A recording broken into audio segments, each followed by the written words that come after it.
The biggest financial mistake most people make isn't spending too much money, it's waiting too long to invest. Because here's what quietly happens to millions of people: they spend years trying to become financially responsible.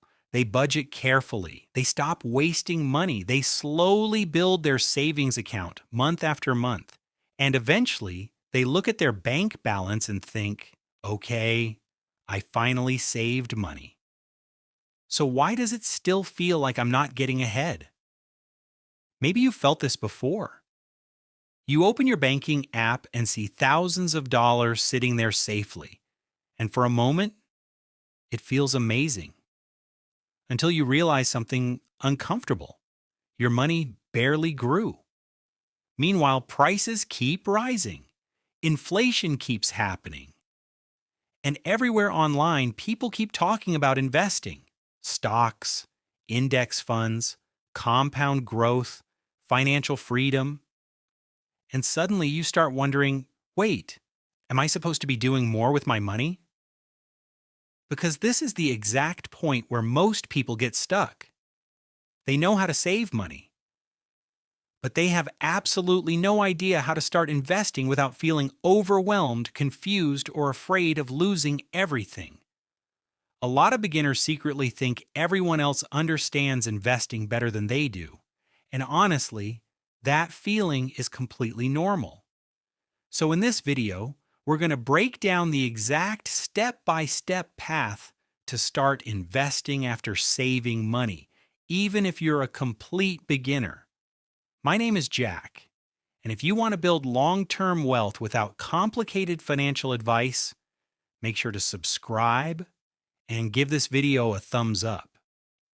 Now, before we talk about investing, and we need to understand one important truth: saving money alone will probably never make you financially free.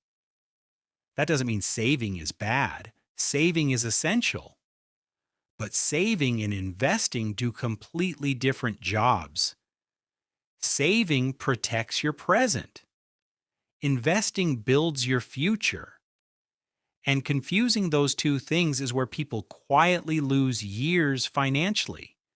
Here's a simple example. Imagine someone saves $10,000 in a regular savings account earning around 1% interest. After 1 year, they'd have about $10,100. Now compare that to investing. Historically, long-term stock market returns have been much higher over time.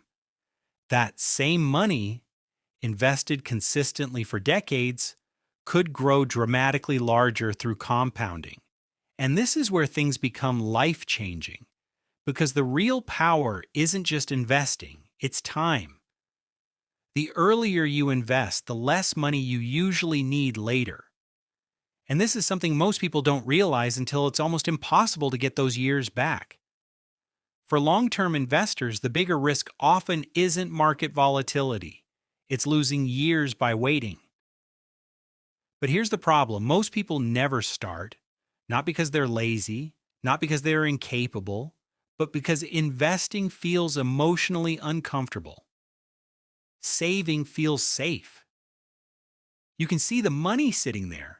The number barely changes. Nothing feels unpredictable. Investing feels different. One day the market is up, the next day it's down. Headlines panic, people panic, beginners panic. And this is where most people accidentally sabotage themselves. I remember the first time I invested money. I checked my portfolio constantly. Every small drop felt huge. If my investments fell 2%, my brain immediately thought, was this a mistake? But over time, I realized something important. Successful investing is less about intelligence and more about emotional control. Because most people don't fail from choosing the wrong investment.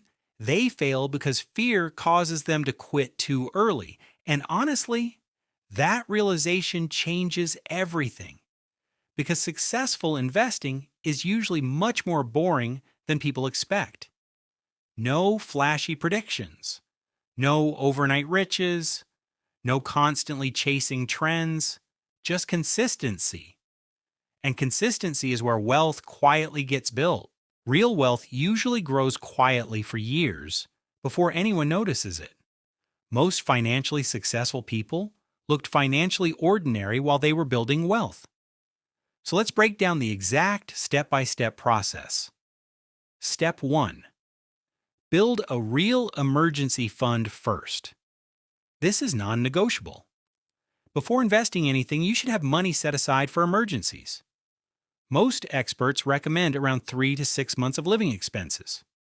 This money stays in savings. Not invested, not risked, not touched unless absolutely necessary. Because emergencies are expensive enough already. And here's what many beginners don't realize. The biggest reason people panic, sell investments, is because they need the money too soon. Unexpected bills appear, a car breaks down, a job disappears, and suddenly they're forced to sell investments during stressful moments. An emergency fund protects you from that. Think of it this way. Your savings account is your financial safety net. Your investments are your long-term growth engine. You need both. Step 2. Separate your money mentally. This sounds simple, but psychologically, it changes everything. Create 2 categories in your mind: safety money and growth money. Safety money exists to protect your life. Growth money exists to build your future. And once you separate those 2 jobs mentally, investing becomes far less stressful. Because now you understand something important. Not every dollar needs to stay perfectly stable forever. Some money needs protection. Other money needs growth. Step 3. Start investing small on purpose. This is where many beginners overthink everything. They believe they need thousands of dollars before starting. You don't. You can start small, $50, $100, even less on some platforms. Because your first investment probably won't change your life. But the habit of investing absolutely can. And here's something most people don't realize. Confidence usually comes after starting, not before. At first, investing feels uncomfortable. You invest $100. Then suddenly it drops to $94. And your brain reacts emotionally. But this emotional experience is part of the learning process. Over time, you realize market movements are normal. And eventually, investing starts feeling less scary and more familiar. Because the goal at the beginning isn't maximizing returns. The goal is becoming the type of person who invests consistently. That identity shift matters. The moment you start investing, you stop thinking only about surviving today and start building for future you. Every consistent investment is basically a small gift to your future self. Step 4. Focus on simple investments. This is where beginners often get distracted. Social media makes investing look exciting. Day trading, crypto hype, trying to get rich overnight. But most long-term wealth is built much more quietly. And this next part is extremely important. Simple investing often beats complicated investing. That's why many experienced investors recommend index funds. Instead of trying to predict which individual company will explode in value, index funds allow you to invest across hundreds of companies at once. More diversification, less stress, long-term growth. Instead of constantly trying to outsmart the market, you simply participate in the market's long-term growth. And historically, that approach has worked extremely well over time. Because the truth is, your job pays you once. Investments can keep working long after you've already earned the money. Some people spend decades working harder for money. Others slowly build systems that allow money to work for them. That difference changes entire futures. Step 5. Automate your investing. This is where things become powerful. Most people rely on motivation to invest consistently. That works for maybe a few weeks. Then life gets busy, expenses happen, distractions happen, consistency disappears. Automation fixes that problem. Imagine a portion of your paycheck automatically getting invested every month before you even think about spending it. No emotional decisions, no waiting for the perfect time, no constantly watching the market, just consistency.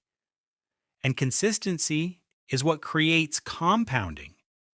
Now, here's where investing starts becoming incredible. At first, compounding feels almost invisible. Your portfolio grows slowly, sometimes painfully slowly. For a long time, it feels like nothing is happening, but eventually something changes. Your investments begin generating growth on top of previous growth. Money starts building on money, and one day, you realize your investments earned more than your monthly contributions did. That's when compounding starts feeling real. Let's look at a simple example. Imagine investing $300 every month consistently for 25 years. If those investments averaged around 8% annual growth, you could end up with hundreds of thousands of dollars over time. Not because you found a secret stock, not because you got lucky, but because you stayed consistent long enough for time to do the heavy lifting. And this is where many people feel regret later. A lot of people don't regret starting investing. They regret waiting so long to begin. Because two people can earn the exact same income for decades and still end up in completely different financial situations. Not because one worked harder, but because one invested consistently while the other kept waiting. Now, of course, we need to talk about market crashes, because this is the part that scares almost everyone. What if the market falls? What if there's a recession? What if investments lose value? Here's the important thing to understand. Market crashes are normal. They've happened many times throughout history. Experienced investors don't expect markets to move perfectly upward. They expect temporary setbacks along the way. And experienced investors understand something beginners usually don't. Temporary declines are part of long-term investing. In fact, downturns often allow consistent investors to buy more investments at lower prices. That doesn't make crashes fun, but it does make them normal. Historically, markets have recovered over long periods of time, which is why long-term investors think differently. They're not thinking about next week, they're thinking about the next 10, 20, or 30 years. Because keeping all your money in savings might feel safe, but over decades, it can quietly become expensive. So let's quickly summarize the step-by-step path. First, build a strong emergency fund. Second, separate safety money from growth money mentally. Third, start investing small amounts consistently. Fourth, focus on simple long-term investments like index funds. Fifth, automate your investing whenever possible. And finally, stay patient enough for compounding to work, because the goal isn't just to make money anymore, it's to reach a point where money gives you options, more freedom, more flexibility, less financial stress. And years from now, the investments that seem small today may quietly become the reason your life feels calmer, freer, and less stressful. If this video helped you better understand how to start investing after saving money, make sure to subscribe and leave a comment below. And I'm curious about something. What's the biggest thing stopping you from investing right now? Fear, confusion, not knowing where to begin? Let me know in the comments, because the hardest part of investing is starting, and the most expensive part is waiting.